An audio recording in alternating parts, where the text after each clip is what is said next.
Welcome back to the United Pubcast. No Manchester United for a while and no Pubcast for a while, but it is a new week. Monday, we're here. The clocks have changed, not here in Sydney, but in the UK.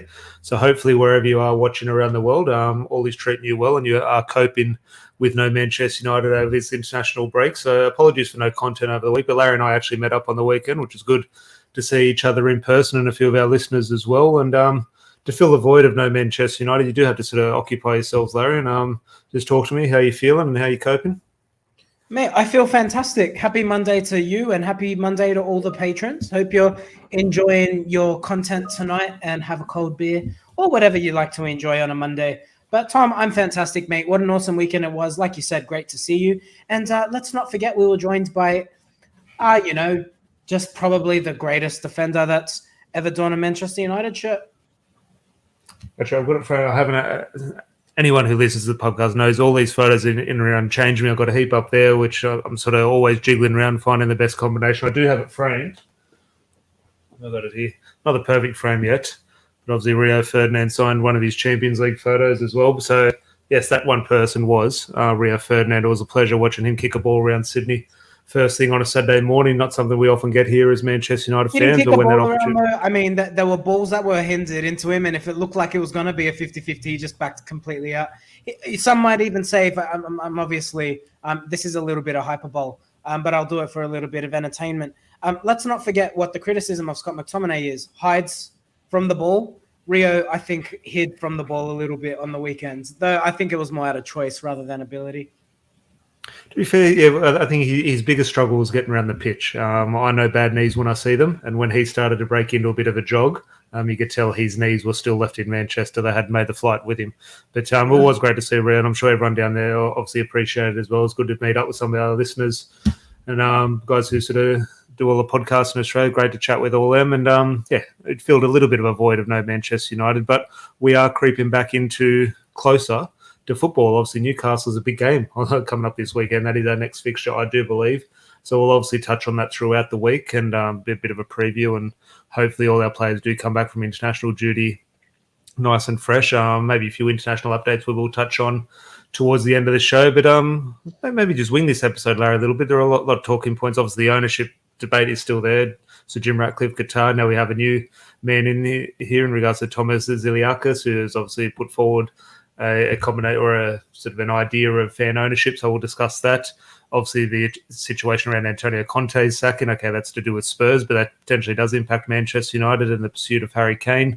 Obviously, you can see by the thumbnail, Evan Ferguson, who's playing tonight or this morning for Ireland against France, is obviously doing very well for Ireland and obviously extremely well for Brighton as well. So if you're looking for maybe a cheaper option, if you're not the fan of the business side of things with Harry Kane, maybe that's an option. So we'll discuss all things, everything Manchester United. But what do you want to start? I think we'll start topical. Antonio Conte being sacked. I'm shocked it took this long, but ultimately he has been sacked.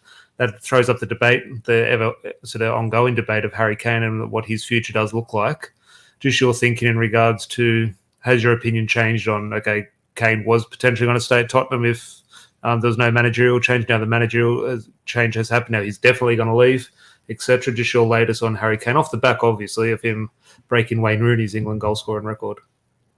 Yeah, it's a really interesting one on Harry Kane. What does the player want? I guess that's the ultimate question. I think this summer is going to be a real test of his character. Obviously, he was really close to joining Manchester City around 18 months ago, and I think it's time for Harry Kane to show the world what he's made of. I think this summer, Tom, we're going to know, is Harry Kane a comfortable player? Is Harry Kane someone who looks for the easy way out? Or is Harry Kane a bit ambitious? Is he willing to force his way, upset a few people, and by a few people I mean the Tottenham fan base, and actually do what Robin van Persie did and go for the uncomfortable option, go to a big club and challenge yourself to win something, to be the catalyst for that victory, for the 21st title. I think if you're Manchester United, he has to be first choice. I know you and I had a discussion about this earlier today. If it's between Harry Kane and Osimhen, then to me, you're comparing a hamburger or a steak. With all due respect to Osimhen, I think there's a good player there. I see a lot of Romelu Lukaku. And I'm just being honest. I think he's a good goal scorer. I think there's limitations to his game. And I think you go for the safe option. Harry Kane should be the prototype of striker that Ten Hag would like? Wait and see. But if you would like to think, surely he forces his way through. Surely you reference Harry Kane's ambition, and this is somewhat used, not so much you've done it there, but just in general, the perception of Harry Kane and the ambition is used as a stick to beat him with. You say, is he going to stay at Tottenham, take the easy one, or does he want to force a move and sort of challenge himself at a bigger club? He literally went on Sky Sports on a golf course and asked for a move to Manchester City. Like, ultimately, how much of it does come down to Tottenham accepting a bid? He tried to force this move through early. He has tried to leave. Tottenham have rejected bids. I'm just thinking, ultimately, are we a bit over the top in criticising Harry Kane's ambition? Ultimately, Daniel Levy doesn't accept a bid. What's Harry Kane supposed to do? Well, he literally pretty much went on strike. No, I take your point, but yeah, I think he almost needs to do that. He didn't go on strike. He didn't play that first chunk of the season. He missed the start of the season for Tottenham. He was on golf courses. I think it was one game, Tom. He missed one. Yeah, ultimately then the transfer window closed. Then he comes back in. I think he needs to force this one through. I mean, the circumstances are a bit different now. Obviously, he's 2 years older. I think he turns 30 this year. But crucially, he's got 1 year left on his deal. It reeks of Robin van Persie. It really does. A lot of comparable factors there. But if he doesn't do it now, he won't do it. That's the reality. If Kane doesn't move to Manchester United or another club, if that's his goal, it's not going to happen for him. He'll either ride out the rest of his career at Tottenham in mediocrity, or he will challenge himself, go to a club and see if he can get his hands on a big trophy. Year left. Okay, Robin van Persie was at 25 million, 24 million. Maybe someone can correct me. With a year left in his contract. Now Harry Kane with a year left on his contract. Now I fully understand inflation, and this is 10 years down the track. 1 year left on his contract. What is good business for Manchester United? Now, yes, if he wins a Premier League title or Champions League, any money, £500 million is a good deal. But ultimately, all things considered now, yes, you can go get Harry Kane, and he can make that deal happen. We can make that deal happen for £300 million.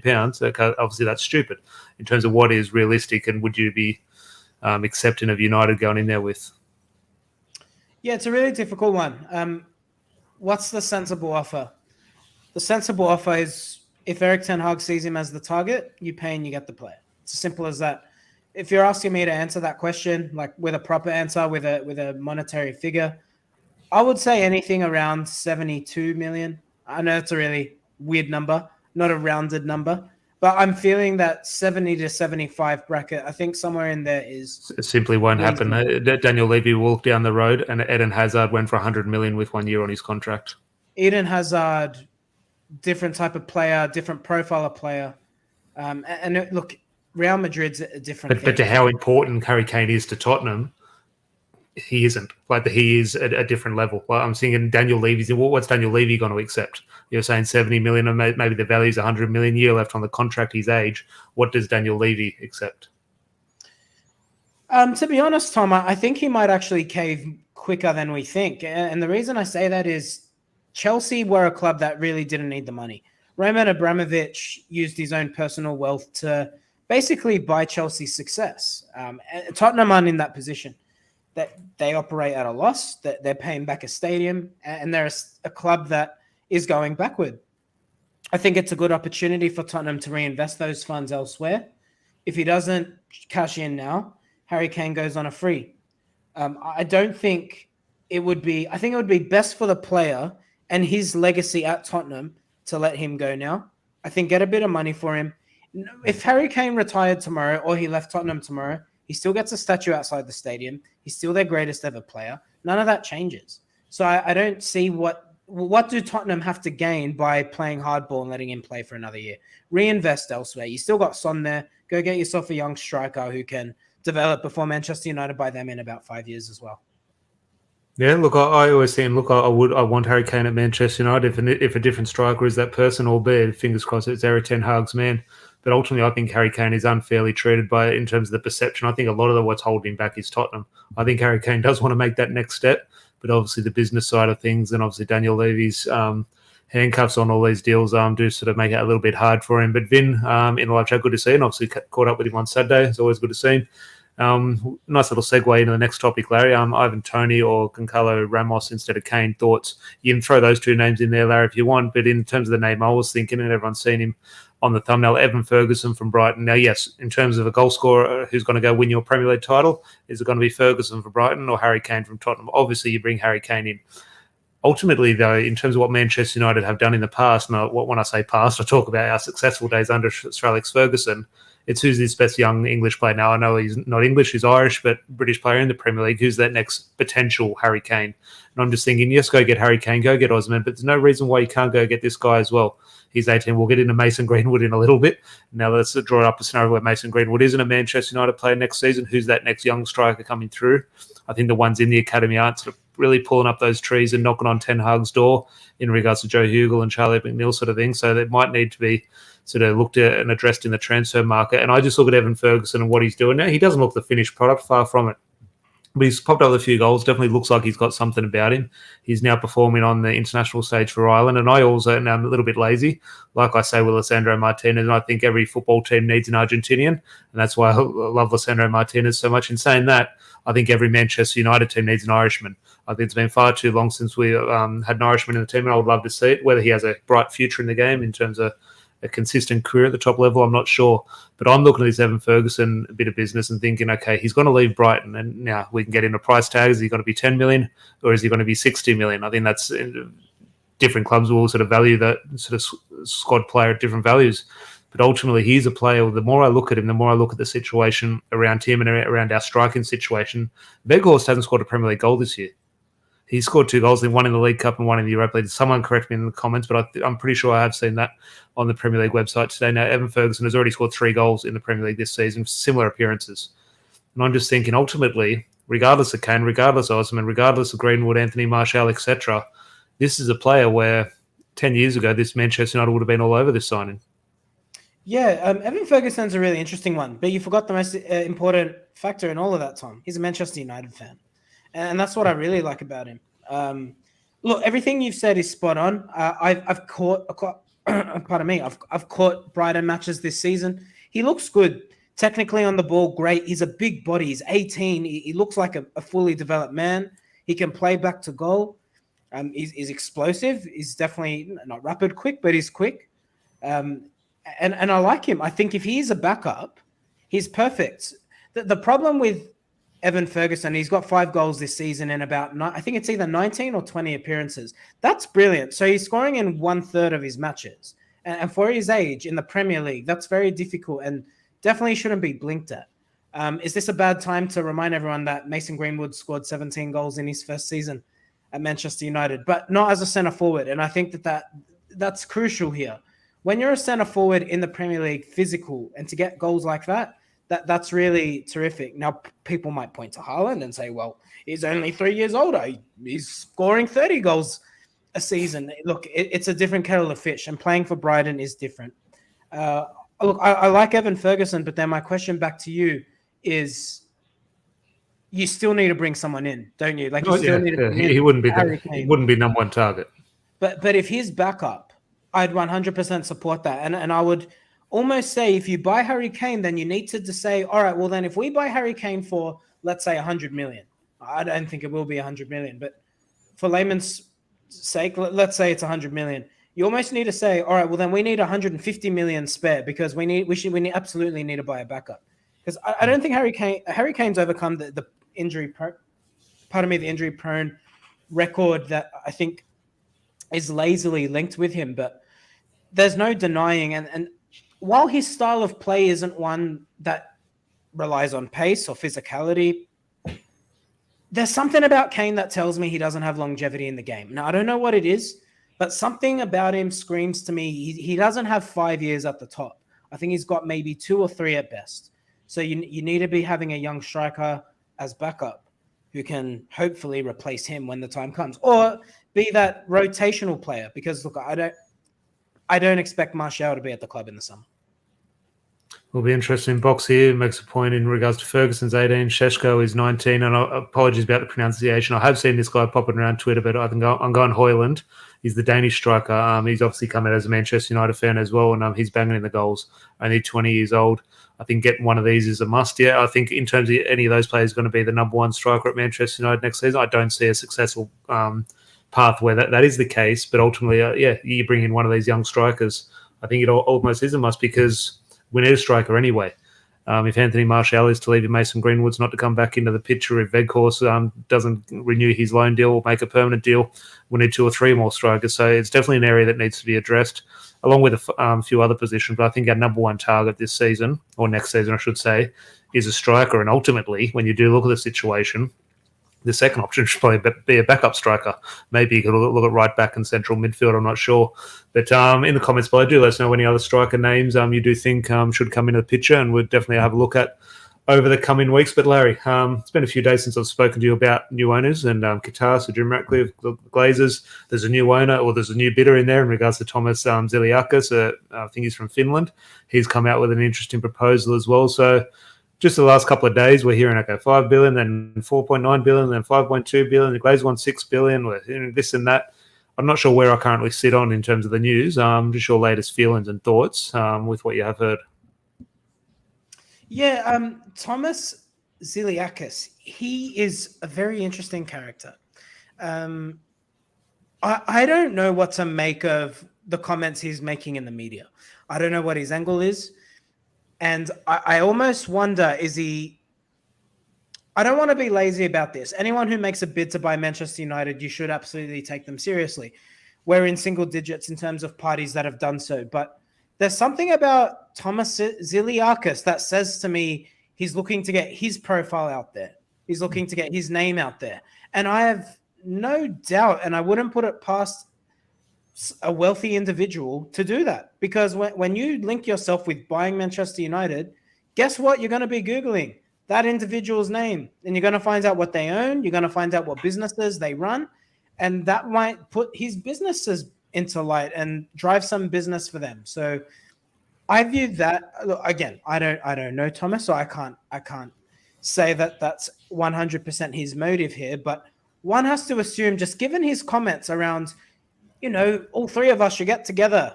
Me, Sir Jim Ratcliffe, and Sheikh Jassim. That's not going to work. Obviously, that's not going to work, and we know why. Well, there's many reasons why. We don't live in an ideal world, which we often discuss here. In an ideal world, what he's saying, while it's not going to happen, obviously, it does make sense. It does make sense, but like you said, I know it's not going to happen. I know. Mate, you go to most high schools in Sydney. You get the kid asking his mate for $2 to spend at the canteen. No, that's my money. What are 3 billionaires going to do discussing that? Obviously, there's many hurdles, but in theory, if they are all about Manchester United and wanting Manchester United to be great and not about the money, obviously they are all about the money. Qatar don't have this lifelong relationship with Manchester United sort of thing. Ultimately, everything is about money and sort of future business adventures for these people. But if it was what they say on the tin, their love for Manchester United, it does make sense. But ultimately, dollars is what makes sense. So that'll come down. But just on his theory, yes, we can say, okay, ultimately this deal is not going to, or his bid won't sort of eventuate. It will most likely come down to maybe an American investment company or Sir Jim Ratcliffe and Qatar. But just his theory in general in regards to fan ownership. I've been watching a few things and watching a few channels in regards to this, and they discussed it. And obviously, Thomas Zilliacus went on the United Stand channel. I'm sure everyone watches. That's United's biggest sort of fan platform with Mark Goldbridge and that. And Thomas Zilliacus had an interview there, and I thought it was quite insightful. Why is he going on a channel like that? Ultimately, get his name out there, so that throws one or two questions. But ultimately, you listen to what he said. Seemed like a straightforward guy and quite honest. And he was open in saying, look, Qatar and Sir Jim have more money than me. Ultimately, I'm putting something different on the table. Let's see what happens. So ultimately, he's very aware of the situation. But this fan ownership, I saw Goldbridge, and I don't want to bring him too much into this, but Mark Goldbridge was going in and sort of slating him a little bit, saying you can't have fans voting on who's going to be starting right back or who our left-wing transfer target is. It's so naive and dangerous for someone on a platform of his size to be throwing things out there. That's not what fan ownership is. Fan ownership is not going to be fans voting on who's going to be playing in the number 6 role or who our transfer target is. That is not fan ownership. Fan ownership will be consulted on things in terms of the direction of the club, in terms of a new stadium is going to be built, season ticket prices, any players or any sort of board members need voting if there was an election sort of thing. Those are the things which fans would be consulted, not on who's coming off the bench for Eric Ten Hag in the 70th minute. And I think Thomas Zilliacus was unfortunately dealt a sort of an unfair hand by a lot of sort of social media people over the last couple of days. But just your thoughts in regards to, let's throw Qatar's wealth, Sir Jim's wealth away, in regards to 50-50 ownership between one of these billionaire people or billionaire companies and fans. Just your current thoughts. Look, he says a lot of positive things. I would want to see more about his bid. I want to know, is it a debt-free bid? He says that there's a aim to get fan ownership, so allow fans to buy in 50+1. I don't foresee that happening. I think he's just playing the PR card there. I would want to know more about his bid. It's come very last minute. It's in injury time. He's subbed on in the 93rd minute, and we're trying to see if he can finish, pun intended. Is it though? Because I agree, but pretty much this whole time we have heard there's been about 8 or 9 bidders. Well, obviously he's been one of them. I don't know if that's the case. I think he might be a late party, but who knows? I think we just need to see what his bid is. What's his plan? I haven't seen enough. Now, he might have said it on that channel. I personally don't watch that channel, and I've made a decision that I'm just simply not going to invest in their content. But until I see the quotes or until I see what his actual plan was, then it's hard for me to really say whether we should be getting behind him or not. Because at the moment, all I'm seeing is a lot of hyperbole around what Manchester United could be, fans having a say, but none of that is reality. And I'll give you a dose of reality here, Tom. Bayern Munich have a model where fans are involved, where fans have a say. Bayern Munich are a massive football club, but they're not Manchester United level. And the reality is, to do what he is saying, it would literally take at least 12 months to put some sort of infrastructure like that in place. Good luck. I think it's a lot of wishful thinking. Back onto Qatar and Sir Jim, and let's sort of face those two off against each other, because obviously the front runners, and if we're betting men, it'll be one of those two parties to take ownership of the club, unless they're the Glazers, which is a potential possibility. It seems to sort of increasing by the day where they stay on with American investment. But in terms of your hunch, I think all of us say, yeah, Qatar are favourites because they have more money. Don't have more money than Sir Jim at the moment. In terms of these bids going in now, yes, one report, they bid 5.6, he bid 5.5. Ultimately, they're bidding the same thing you would assume at the moment. Very similar, if not otherwise, one would be dropping out at the moment. Ultimately, though, Sir Jim is keeping up with Qatar. Just your thoughts on where it currently sits in regards to if you're a betting favourite. It still has to be Sheikh Jassim, doesn't it? I think Sir Jim Ratcliffe he's staying in the fight, but Tom, if this was a boxing match, Sir Jim's hit the canvas twice. He's getting up at the 9 count, and he's barely staying in it. And I think that's what it is at the moment. I think if this turns into a bidding war, which obviously the Glazers want, Qatar will win. I agree. I had that feeling, but I think, well, why do I have that feeling? Because the evidence we have suggests not. The bid goes in, Sir Jim Ratcliffe's money's there with Qatar. And I do share that same feeling, but ultimately, it's just a feeling. The facts in front of us tell a different story. I'm not so sure. I think with Sir Jim Ratcliffe, obviously the report came out that he asked for more time past the deadline. That suggests to me that he was looking to finalize funding from other parties. The other factor we need to take into account here is, as part of this improved bid, it's been reported that it's not Sir Jim on his own. It's not Ineos on their own. It's Sir Jim Ratcliffe with some financial backing. Now, if that's the case, he's on the ropes. That was always going to be the case, though. He didn't go into this, okay, it's going to be me against Qatar. It was always going to be Ineos and other investors. That was always his plan. It's not all last minute, geez, I need extra bag of cash. How much more does Sir Jim Ratcliffe, how much more can he pull out? If the bid now from Qatar is 6 billion, is he got another fight in him? Can he get off the canvas one more time? Can he get off the ropes? I'm not so sure. Yeah, no, look, I share that feel, and I just think in terms of what I'm seeing in front of me, he's just sort of proven me wrong, and Qatar aren't making that. Look, I do side on the fence. I do prefer Qatar at the moment, but Qatar aren't taking that next step, and maybe they will. But in terms of they're not blowing anyone out of the water at the moment, which obviously is the perception that they are going to do. I think that they need to do that. And the reason I say that is because if you're Qatar, right, who've got hundreds of billions in the bank, if you're Qatar and you walk in with 10 billion, all right, let's assume they put 10 billion on the table tomorrow. Do they get Manchester United? Yeah, they get the keys to they get the keys to the castle. But you need to think big picture. If they bid 10 billion on Manchester United and then they go to buy Harry Kane in the summer, What do you think Daniel Levy's going to ask for the asking price? Hey, give us 300 million. I know you can afford it. You just put 10 billion up for Manchester United. Would get absolutely rinsed. And you think Manchester United paid a fortune for Anthony and Casemiro? Ooh, you see nothing yet. I'm telling you. And this is why Qatar are being mindful. They're staying competitive. I think they're looking to beat the second best bidder. And that's all they need to do to come first. If they blow someone out of the water, they'll be screwing themselves. Oh, it's a very good point, which says something I haven't sort of given much thought. But in regards to that, which I completely agree, okay, so if they go pump 8 billion or 10 billion to buy the club, okay, what that means to sort of other clubs in regards to the way they view the transfer market. Ultimately, even if it's a low bidder, let's say they get it for 5.5 billion. That still says they got money. Like, I just think whatever the case, whoever the owner, whether it's Jim Ratcliffe, whoever, is going to look like they have money. So I think this transfer window is going to be very tricky for Man United. They need to show that they can negotiate, and they need to show that Glazers asked for 6 billion. Well, we're going to be hell-bent on buying this club for less than that, because if they come in and reach 6 billion, good luck. They have to show that they can enter a negotiation, and it's a big game. Again, this is being played in the public eye.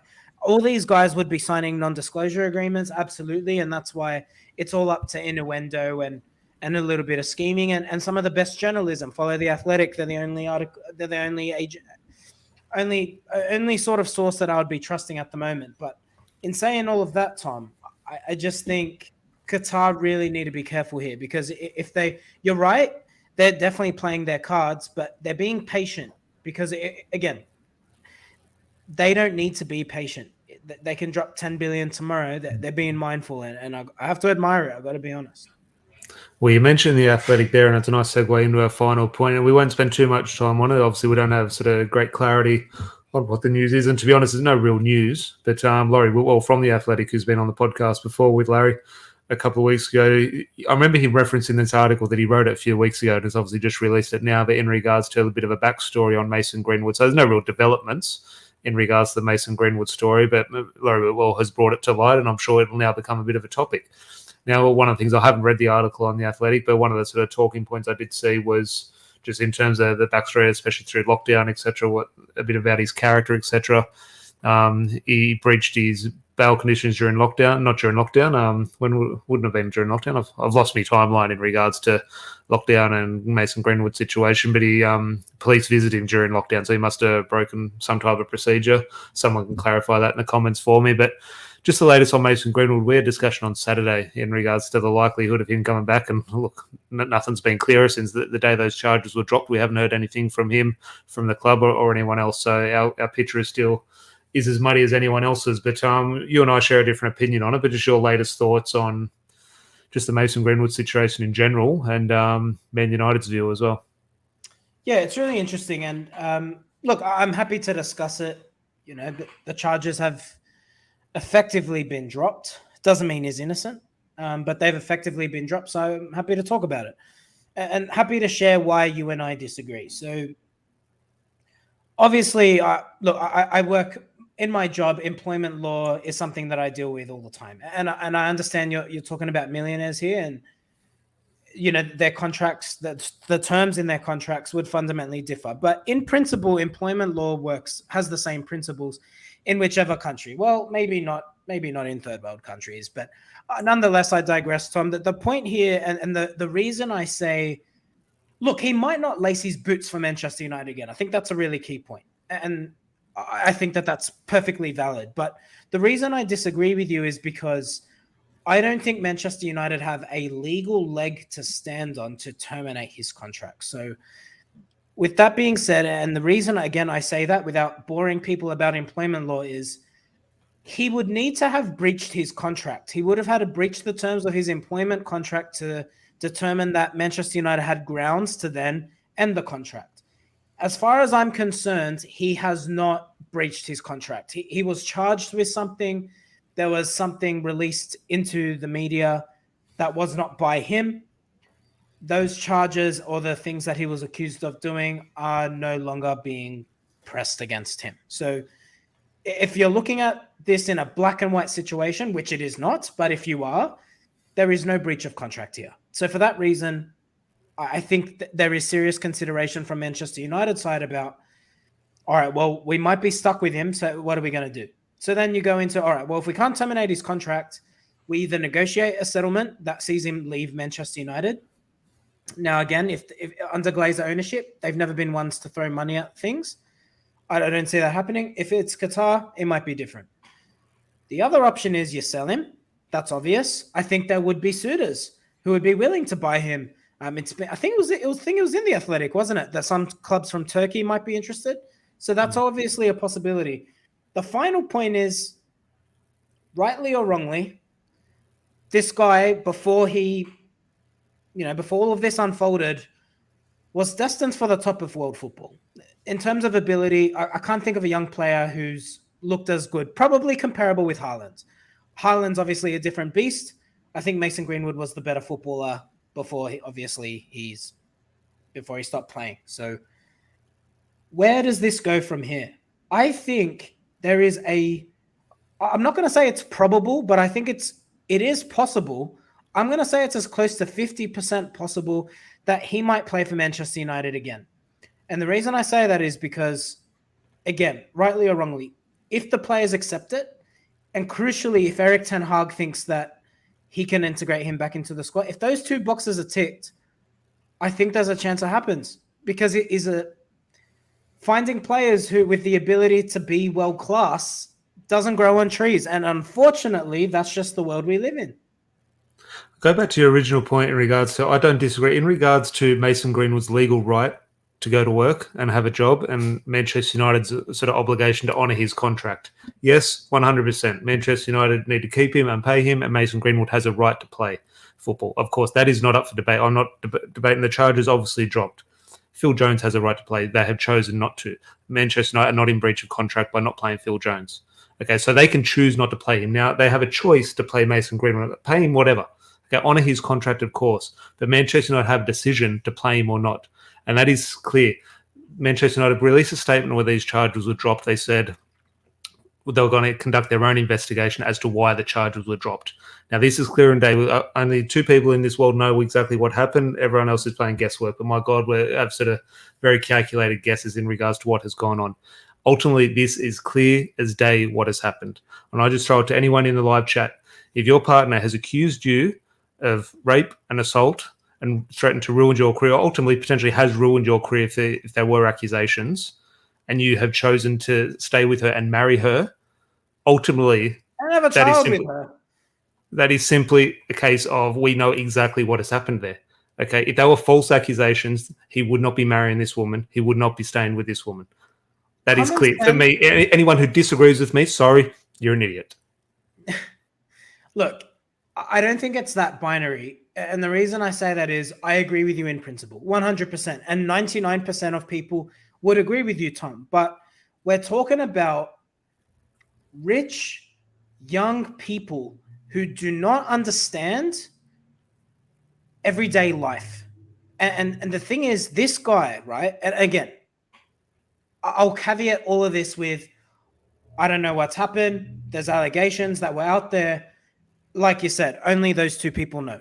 The evidence that's out there, you can form your own opinion. But the thing is, I want you to picture yourself at 16 years old. And at 16, I want you to picture yourself being a multimillionaire, because that is the reality of what this guy's experienced. He is a multimillionaire. He's been surrounded by yes men. He's probably, since he was 12, he's then been given a bumper contract, £75,000 per week to play football. He doesn't know what hard work is. He's got God-given talent. He hits the pitch. He can hit the ball early. He can hit it first time on his left foot, and he leaves defenders in his wake because it's God-given talent. He doesn't know what hard work is. So if that's the case, he doesn't know what hard work is. Well, bring it back to Manchester United. Manchester United. Everyday man is. We're bringing it back to what Manchester United should do. Manchester United, why were the charges dropped? They're conducting their own investigation. If anyone with half a brain, they can see exactly what has happened, if he's done it or not. So Manchester United now, okay, with that sort of assumption / evidence, they have the view of Mason Greenwood. How does that bringing him back into the fold? You thought Ronaldo was a distraction? You thought Harry Maguire's captaincy was a distraction? My God, how does Mason Greenwood and that circus help Erik ten Hag and the team move forward? It simply doesn't. This is where I think the situation's a little bit different, though. So my counter argument to that, and look, it's a very valid point. I think the difference with the Ronaldo or the Maguire situation is those were issues with teammates and the player, or the manager and the player. This is going to be an issue for Mason Greenwood in terms of crowd. I think the crowds would absolutely be on his back, at least early on. And the other 10 on the team, the other 10 on the pitch having to deal with that crowd as well. That's his teammates. Look, I think that's valid. I could see a case where he gets the ball and you hear a ring of boos. I could very much see that. But then I have the other side of it. There is a player in the Premier League, which is reported on. They're not name dropping him, but I think we all know who we're talking about here, who's had the same accusations. In fact, in this player's case, 4 different women are coming forward saying, I've been raped by this player. And he continues to play. Do you think it's right for that club to stand by him and play him? No, I don't. I don't. Mason Greenwood, but with the evidence we have,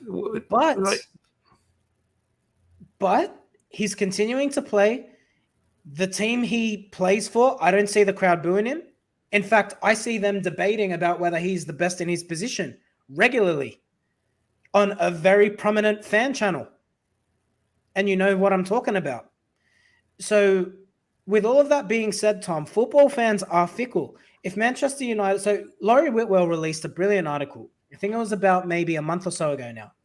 And in Manchester United's consideration is, if we integrate him back, how do we integrate him back? And it's been suggested he might need to sit down and do an interview. And it might be a tell-all. Well, if he was innocent, that would have been done. But it wouldn't be. Because if I was innocent, if that was me and it was a false accusation, I was proven innocent, well, the charges were dropped, I would clear my name. I would say exactly what happened. He hasn't. I hear you, mate. I hear you. But you have to remember, he plays for probably the biggest football club in the world. If he comes out and he says, I'm innocent, that's the focus. That's the distraction. Manchester United, you have to remember, Manchester United are up for sale at the moment. What does it do for the share price if that news is front headline and center? What is Manchester United sticking by Manchester United's sort of what's the word in terms of dealing with Mason Greenwood and protection of him if he was innocent, and one of their employees, in terms of standing by him and doing the right thing by his mental health and mental sort of welfare, in terms of sticking by him and providing the best opportunity for him to move on. Ultimately, they haven't done that because they know what's happened. He's not innocent. In an ideal world, that would happen. But I swear to you, mate, even if whether he was innocent or not, you would not see a statement at the moment. And the reason you would not see a statement is because we don't live in an ideal world. We live in one where money dictates everything that we do. And the Glazers are all about money. They've shown that since they came in. I'm not saying this is right or wrong in terms of Mason Greenwood, but what I'm saying is the club is up for sale. If the club is up for sale, you need to keep negative press away and you need to keep positive press coming in. And Mason Greenwood's situation simply is not good for business. That's why this has been swept to the side until the off-season. Yeah. Now, look, the debate will continue, and George brings up here, which will start to wrap up. He would be training behind closed doors in the off-season. That's just my last point on Mason Greenwood. Okay, we're discussing this, though, the moral thing in terms of his future. The footballer. Is that a year, potentially up to 2 years out? I forget what the dates are. Let's say 2 years out. Is he the same player? No, yes, he's obviously got natural ability. January 2022, since he's played a professional game. Okay, so over a year now. It'll be coming on to 18 months sort of thing before he next kicks the ball for Manchester United, if that was to be the case. Is he the same player? No, yes, he might be, but there's a very valid argument that says he won't be. And obviously he won't be in regards to the treatment he'll get. He won't react well to the crowds, and so he's not going to, again, another point to why I don't think Manchester United should play him. But ultimately, just from a physical point of view, who's to say he's worth that risk? Why not go get the next Evan Ferguson sort of thing? I think there's a good chance he returns the same player. And the reason I say that is because he's not coming back from a major injury. I'm going to assume Manchester United have welfare officers or something to that effect. I'm sure they've kept him with some sort of program. Obviously, it's not going to be elite of the elite. He's not allowed to train with a group of people, and he's definitely not integrated into the squad or anything like that. But, I mean, this is a young man. He's 21 years of age as we stand here today. He's 21. This isn't Jack Wilshere with knee injuries and rupturing your ACL at the same age. So I would say coming back from a ruptured ACL is much more disruptive. He's still in prime condition. He's still, like, when you see him, like we've seen bits and pieces, he still looks in good nick. I think he'd be fine. But like you said, it's all the external noise, isn't it? The crowds, the pressure, the media. How does he respond to that? That's a different kettle of fish. Yeah, no, definitely. And ultimately, it will be Manchester United's decision. Greenwood will take what's given to him. If that's a future at United, he's going to take that. If that's a move to Turkey or the Middle East, where some clubs are potentially rumoured, that's what he will take, because he needs to get on with his life now that those charges Let are me dropped. ask But you a ultimately, question. I want to give me a crystal ball. Give me a crystal ball. So let's assume Mason Greenwood goes to Turkey, reinvents himself. He goes to Turkey and he smashes it. He scores 30 goals in a season. Do you think an English club touches him again? of course not. No? Oh, well, not at the elite level. One of the clubs which was seen in the lower divisions, where at maybe the end of his career, in terms of 35 coming back for a bit of money. Obviously, a desperate club here or there with a sort of outrageous sort of owner looking for a bit of publicity, yeah. But in the Premier League, of course not. No one would touch him in regards to the perception. No. And ultimately, it comes down to in the short term, Manchester United's decision. They need to ask themselves what happened. Ultimately, it's yes, did he do it? No, didn't he do it? The answer, in my opinion, is extremely clear. Unfortunately, that is the case. I didn't want that to be the case, but it's very clear, in my opinion, that the offence did happen. I don't think that helps Manchester United having him on the pitch. But ultimately, who knows what the next couple of weeks, couple of months is going to throw up for us. But anything else Man United related before we do wrap up? Great debate as always, Tom. And look, let's watch this ownership news with interest. I imagine, where are we? End of March? When the report came out, it was suggested that the Glazers wanted new owners in by the end of spring. So, or by the springtime, I should say. We're getting close. I think what Manchester United really need to think about, and what's not being discussed at the moment, Erik ten Hag. This can't be good for Erik ten Hag. He needs to plan his transfer targets. He needs to make sure that his rebuild isn't impacted by all of this noise. This needs to be resolved quickly. And I think the report around the Glazers not selling, and there was a report this morning, Avram Glazer seems to be the only Glazer who isn't interested in selling. They need to sell at this point. I would be amazed if they do a U-turn. And if they do, I think we are at risk of losing Erik ten Hag, because I think he's going to be like, this is a circus. It's going to impact transfers. It's going to impact a lot of things. I think regardless, whatever happens, a decision needs to come out in the next week, because if this trickles into the summer and impacts Manchester United's summer plans, I think there is a good chance Erik ten Hag leaves, because you look at what he's done this season, he will have no shortage of suitors. I can tell you that for free. Thanks. I sort of enjoyed that chat and podcast, and then you go and throw that downer on it at the end. Really sort of depressed me. But before we do wrap up, George brings up a good point in regards to we haven't discussed any football that has happened over the international break, and we chat about our midfielder score in this international break. Sabitzer will be a steal for us. Sabitzer scored 2 goals for Austria. Obviously, Casemiro was the new Brazil captain. Casemiro scored a goal for Brazil. Scott McTominay scored 2 for Scotland. Our players are doing quite well. Obviously, Marcus Rashford is off cycling in New York City. But and a few of our international players are doing quite well this break, which is ultimately we'll defer them in cotton wool at Carrington. But if they are performing, we want them performing well. Yeah, it's great to see all our players doing well. And look, again, I'm not here to be the bearer of bad news, but international football is a different level. I've seen, I know he's been good for Arsenal this year. Granit Xhaka, I think it was in the Euros. But he looked like a prime Paul Scholes. He's not Paul Scholes. He's not even close. But it just shows, like, at international football level, the level, you have to look at the opposition too. And the reality is, unless you're versing the elite of the elite, it's not very competitive. And yeah, I would expect Marcel Sabitzer or Scott McTominay to be scoring goals against lesser sides. They play for one of the biggest football clubs in the world. Yeah, no, look, I'm not a fan of international football, of course, but yeah, ultimately, it bores the shit out of me. I can't understand how people get behind it. Is it because Australia? Like, is it because we don't follow the Australian game religiously? Like, I don't know what it. I think Manchester United. I think Manchester United have a lot to do with it in regards to, okay, we're not English, but I think a lot of us here, yourself included, a lot of people in the chat, and I can definitely speak for myself in terms of do share the same values and beliefs as sort of match-going fans in terms of supporting Manchester United, even though we are on the other side of the world, and there is a big disdain for the England national team and the English setup. And I think what we do share that now, we share that not as so much towards England because they're not our national team, but our national team is Australia. And I've made my thoughts clear as to why I don't support this or don't sort of fully get behind the Australian team, but I think it's very similar in regards to, I think it does stem from Manchester United and the way England have treated Manchester United players in the past throughout our lifetime. So I think that is why you do have that sort of negative sort of connotation when the international break comes around. Now, yes, when the tournaments come around, obviously they're a different kettle of fish and there's sort of this little bit of a festival of football. But just in general, I think there is that negative connotation in regards to Manchester United and England, and ultimately that's Manchester United and international football.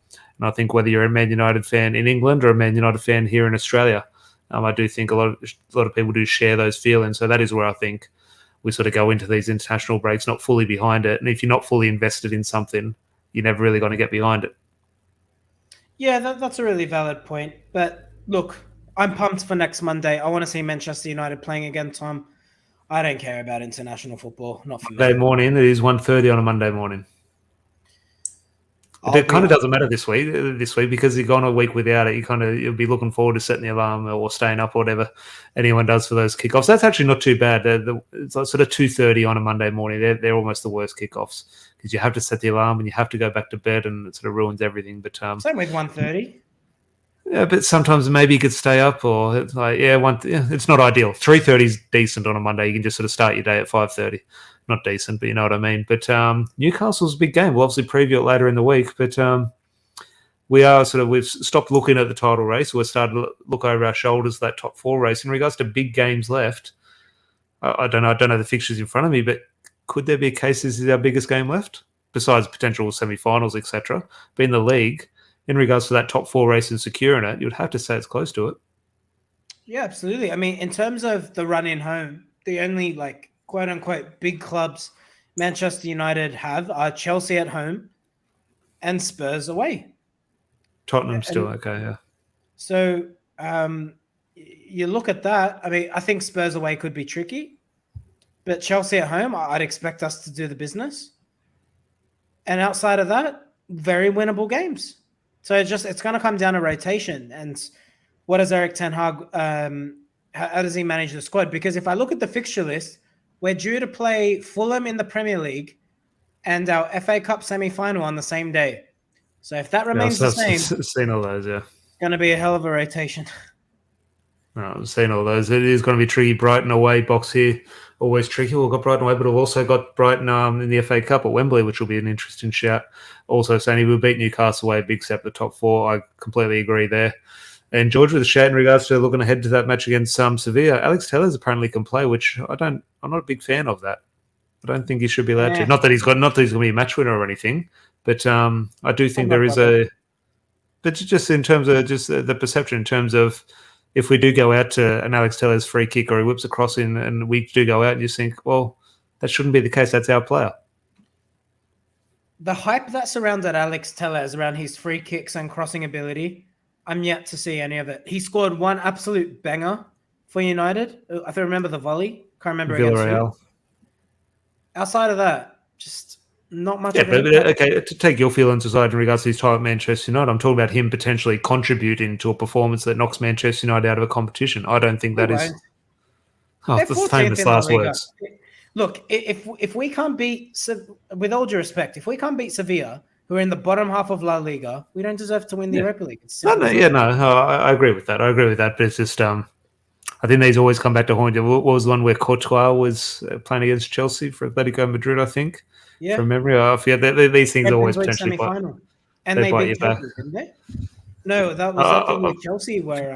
I forget who won it, but it just doesn't sit easy with me. And it's just one of those sort of superficial things like shirt numbers. It doesn't mean anything, but it does. It's one of those things. Rob, good to see you up the Gold Coast. Hope all is well. Have a bit of a getaway. If you haven't watched the whole show, go back and do give us your thoughts on everything. A lot of good talking points today, Larry. Obviously, the owners, football, Harry Kane, and obviously touched on that Mason Greenwood thing as well. So obviously a touchy subject up there at the end, but I think we handled it quite well because obviously it is up for debate now. Seasoned professionals, you and I. No, definitely. But it was good to see you over the weekend, and obviously a few people in the chat got to see everyone and the barbecue wasn't great on Saturday morning, I have to be honest. Did you have anything on that barbecue? I did not. I'm not a big sausage man. And by the look on your face, it looks like I made a good decision. Yeah, wasn't great. But other than that, everything else was good. And obviously, as we said at the start, got to meet potentially, in my opinion, the greatest defender to ever play for Man United, which is Rio Ferdinand. He had a lot of time for the fans. A lot of Has people to were be there. between him and it's between him and Stam, undoubtedly. But The outside of body that, of the. But I take into account the body of work in terms of were they better players than Ryan Giggs? Of course. You look at Ryan Giggs in terms of everything, he's definitely the great. So they obviously we'll discuss the Bobby Charlton, etc. But in regards to Yap Stam and Rio Ferdinand, okay, you could argue Yap Stam in regards to ability and what he could provide, yeah, potentially. But body of work, no one comes close to obviously Rio. longevity, right? And for the longevity, like if you're talking about who's Manchester United's greatest defender, it's Rio Ferdinand. But if you're talking about ability, and mind you, Rio, everything you want in a defender, brilliant. I think, you know what? I think I've seen people compare Varan and Rio, and I think I'll be really interested to see how history reflects back on both of those players, because I think Varan obviously has a more decorated career because of all the amount of Champions Leagues he's won. But in terms of ability, both at their peak, I still think Rio, between I think Varan and Rio. that was the thing in terms of the only highlight of last season. Pretty much was the sort of unveiling of Rafael Varane on the pitch before the Leeds game. Well, what a moment that was! It's absolutely brilliant. I remember him walking off the pitch and he sort of shook hands with Rio Ferdinand, made for a great photo opportunity. And you thought, okay, yeah, coming over to see our greatest defender, that's who you have to learn off. But then you actually sort of strip it all back and look at Rafael Varane and think, well, hang on. Rio Ferdinand's probably looking up to Rafael Varan in terms of what he's won in the game, all these Champions Leagues, World Cups sort of thing. Rio won it all with Manchester United, but Rafael Varan won it all with Real Madrid, won it all with France. So it would be sort of good to weigh up their careers once Rafael Varan does retire. But hopefully Rafael Varan retires with 1 or 2 trophies in the bag at Manchester United. He's got one, obviously, in the League Cup, but fingers crossed he can add a little bit of a bigger one to that list. But Larry, pleasure as always, mate. Pleasure, mate. Hopefully everyone did enjoy that. Interaction in the chat, do appreciate it. We'll be back probably tomorrow, if not Wednesday, and obviously a lot of content ahead of the Newcastle match this weekend. But until then, leave a like on the video, subscribe if you're new, and we'll chat to you soon. Cheers.